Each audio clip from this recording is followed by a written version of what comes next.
यूएमजी take में आपका स्वागत करते हैं दोस्त। यूट्यूब लाइव सेशन 30 जून के बाद सभी शिक्षकों को दीक्षा ऐप के माध्यम से 2 नए कोर्स को करना अनिवार्य कर दिया गया दोस्तों। तो चलिए इसमें हम सेकंड कोर्स के सभी प्रश्नों का हल बता रहे हैं ताकि आप कोर्स करने के बाद जल्दी से इसको कर लें दोस्तों। तो हमारे चैनल को अभी तक सब्सक्राइब नहीं किया तो सब्सक्राइब कर लीजिए, सभी शिक्षकों को जरूर भेज दीजिए। तो चलिए आपको बताते हैं कि प्राथमिक कक्षा में बोलने के कौशल के प्रश्नों का हल हम कैसे करेंगे। मेरे साथ इस वीडियो में बन रहे हैं। इसमें 10 प्रश्न आएंगे, हम 10 प्रश्न का आपको सटीक जवाब देंगे ताकि आप सही आंसर दे सके दोस्तों। सबसे पहले अपना मोबाइल उठाइए, अपना दीक्षा ऐप खोलिए।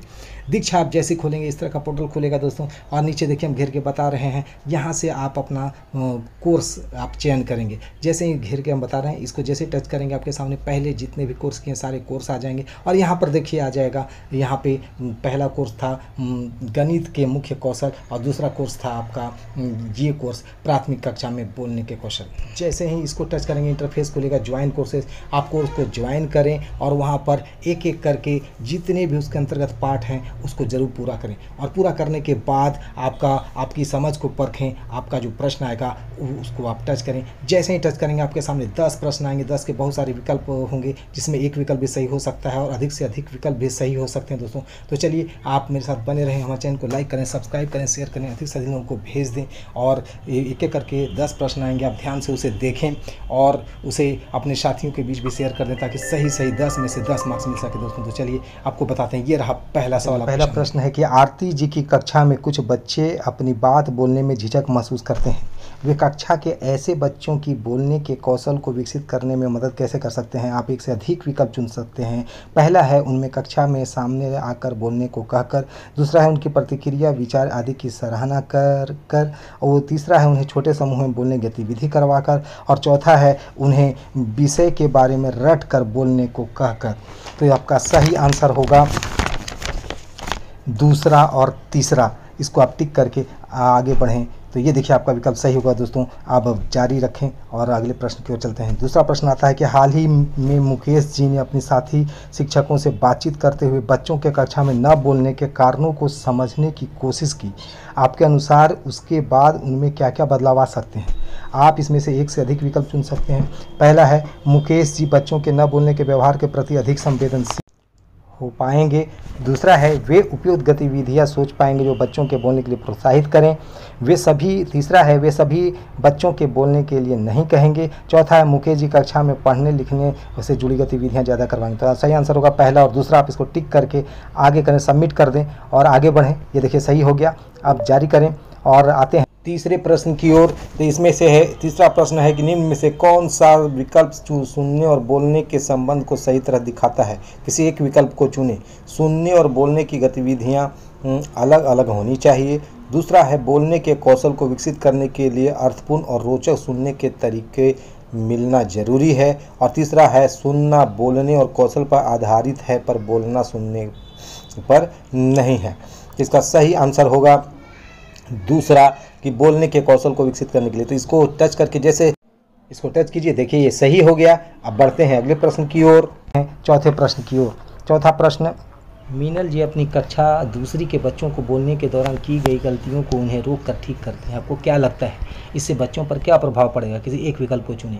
पहला विकल्प है बच्चे आत्मविश्वास से बोलने लगेंगे। दूसरा है बच्चे सही तरह से बोलने लगेंगे। तीसरा है बच्चे अपनी बात कहने में हिचकिचाहट महसूस करेंगे। और चौथा है बच्चों का धारा प्रवाह बेहतर होगा। इसका सही विकल्प तीसरा होगा। तीसरा को टिक करके आगे बढ़ेंगे। देखिए सही हो गया। अब इसको जारी रखें। अब आता है पाँचवा सवाल, निम्न में से किस बच्चे की बोलते हुए धारा प्रवाहिता को बेहतर कहा जा सकता है। किसी एक विकल्प का ही चुनाव करना है। राजू की क्योंकि उसके बोलने के में कम से कम रुकावट आती है। दूसरा है रमन की क्योंकि वह भाषा के नियमों का सही इस्तेमाल कर पाता है।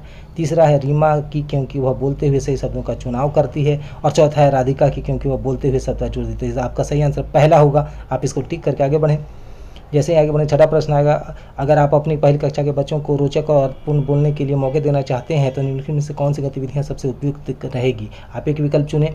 बच्चों को परिस्थिति को याद करके बोलने को कहना। बच्चों के समूह में कोई कहानी सुनाने को कहना। और तीसरा है बच्चों के समूह में चित्र पर बातचीत करके मौके देना। तो सही आंसर आपका दूसरा और तीसरा होगा। इसको टिक करके आगे बढ़ें। ये भी विकल्प आपका सही हो गया। अब आते हैं सातवें प्रश्न की ओर। अरमान जी अपनी कक्षा 5 के बच्चों को प्रस्तुति करने से पहले विषय के बारे में जानकारी इकट्ठा करने को कहते हैं। साथ ही बोले जाने वाले बिंदुओं की सूची बनाने के लिए प्रोत्साहित करते हैं। आपके अनुसार क्या होगा। पहला विकल्प है बच्चे प्रस्तुति को याद कर पाएंगे। दूसरा है बच्चे यह समझ पाएंगे कि उन्हें क्या बोलना और किस क्रम में बोलना है।